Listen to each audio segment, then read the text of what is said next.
ভাইজানের আদর্শ মেনে চলা প্রতীক মণ্ডলদাকে আমরা স্যালুট জানাই।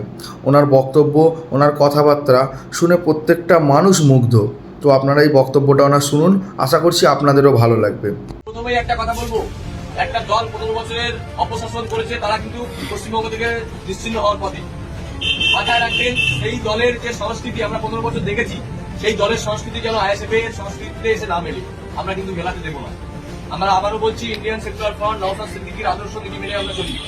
কখনোই ভুল করে তৃণমূলের সংস্কৃতি, তৃণমূলের কালচার আমরা কিন্তু আমাদের সঙ্গে মেলাতে দেবো না। যদি কেউ মেলাতে চান, আবারও বলছি, আপনারা দেখেছেন ভাঙড়ে 3 জন নেতা, আইএসএফ এর নেতা দলবিরোধী কার্যকলাপের জন্য আজীবন সাসপেন্ড হয়েছে। মাথায় রাখবেন, এটা অন্য কোনো দলের সম্ভব হতো না। অন্য কোনো দলে আপনি দেখেছেন যারা অন্যায় করেছে তাদেরকে প্রশ্রয় দেওয়া হয়েছে, তাদেরকে লুকিয়ে রাখা হয়েছে, তাদেরকে প্রশ্রয় দিয়ে তাদেরকে বাঁচানো হয়েছে। ইন্ডিয়ান সেকুলার ফ্রন্ট কিন্তু কাউকে বাঁচাবে না।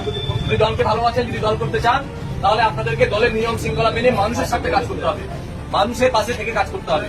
আমরা এই প্রত্যেকটা দল ভোটে লড়েছে তাদের দলের ফান্ড থেকে, আমরা কিন্তু আমাদের পকেটের টাকা খরচা করে লড়েছি। আপনারা জানেন, আপনাদের এই শালিপুর অঞ্চলের প্রত্যেকটা